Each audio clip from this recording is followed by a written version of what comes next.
सदन की कार्यवाही शुरू होने से पहले सदन के बाहर सत्ता पक्ष और विपक्ष के विधायकों ने अपनी बात रखी। जहां बीजेपी ने एसआईआर को जरूरी बताते हुए सबसे सहयोग की अपील की, तो वहीं सत्ता पक्ष ने एसआईआर को वोट से वंचित करने वाला कदम बताया। रहा तो डेमोक्रेसी को भी झारखंड में खतरा है और उससे सबसे अधिक जो खतरा है वो हमारे आदिवासी भाई बहनों के ऊपर है। रोटी, बेटी, माटी, ये सब कुछ संकट में। तो इसीलिए हम कहते हैं कि ये डेमोग्राफी बदला है और देश के जो गृह मंत्री ने कहा, कोई गलत उन्होंने नहीं कहा और इसलिए कहा कि इसमें तो हर देशवासियों को साथ देना चाहिए, हर देशवासियों को सहयोग करना चाहिए, हर पॉलिटिकल पार्टी को सहयोग करना चाहिए। भाई देश की सरकार हो, प्रदेश की सरकार हो, कौन बनाएंगे? भारत के लोग बनाएंगे।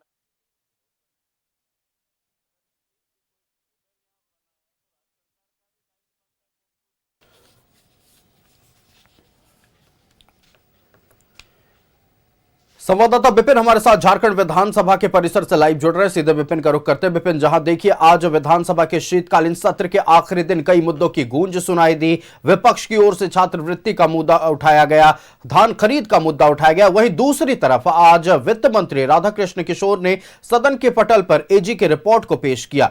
रिपोर्ट के जरिए आज राधाकृष्ण किशोर ने तमाम किन बातों को सदन के पटल पर रखा है, यह हम चाहेंगे आपके जरिए दर्शकों तक जानकारी पहुंचाई जाए। जी देखिए आयुष, अभी सिर्फ एजी की रिपोर्ट हाउस में ले की गई है। शाम को 4 बजे एजी प्रेस कॉन्फ्रेंस करेंगे और उसमें बिंदुवार वो चीज़ों को इंगित करेंगे कि एजी की रिपोर्ट का मूल सार क्या है। अभी सदन के पटल पर इसको रखा गया है और जनता के प्रति बिक्री के लिए सदन ने इसको अपनी सहमति दी है।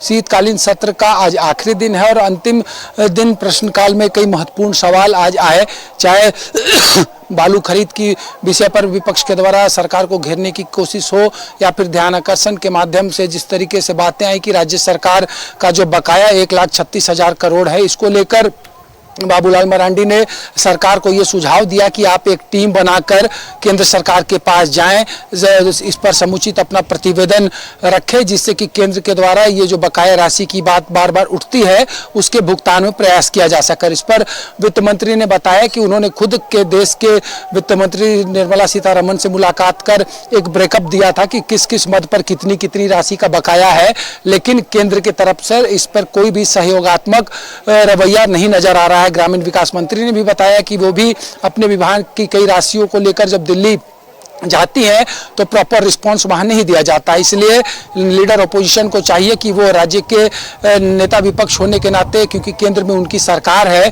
तो वो भी एक पहल करे कि राज्य के विकास कार्य का काम अवरुद्ध ना हो। इसलिए केंद्र भी अपने तरफ से राज्य को प्रॉपर रिस्पांस दे।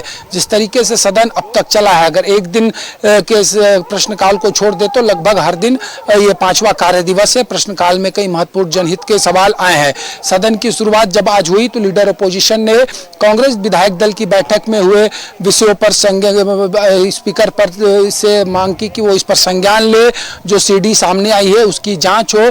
इसके अलावा छात्रवृत्ति के मामले में लीडर अपोजिशन ने आज हाउस में कहा कि सत्ता पक्ष लगातार यह कह रहा है कि केंद्र के रवैये की वजह से पैसे नहीं मिल रहे हैं। इस पर बाबूलाल मरांडी ने कई तर्क दिए कि जो सरकार ने नियमावली बनाई है उसके वजह से पैसे के आने में दिक्कत हो रही है। तो इस तरीके से 5वें दिन का आज जो पहली पाली की कार्रवाई थी वो संपन्न हुई है और दूसरी पाली जब 2 बजे सदन शुरू होगी तो आज जो संसदीय प्रावधान है झारखंड विधानसभा के अंतिम दिन प्राइवेट मेंबर बिल लाने का अधिकार विधायकों को होता है। तो आज 39 प्राइवेट मेंबर बिल दूसरी हाफ में सदन में आएंगे। इसके बाद मुख्यमंत्री आज सदन को संबोधित करेंगे और ये संबोधन उनका काफी महत्वपूर्ण होगा, क्योंकि इस दौरान वो कई विषयों को सदन में रखेंगे।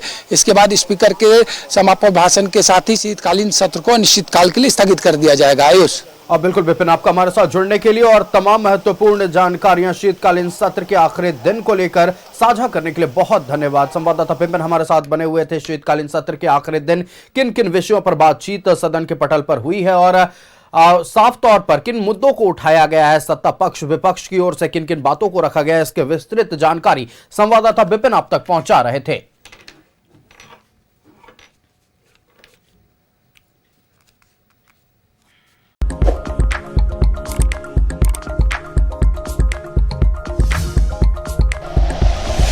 Like and share videos, subscribe करें हमारा चैनल और प्रेस करें बेल आइकॉन। न्यूज़ 11 भारत, सच है तो दिखेगा।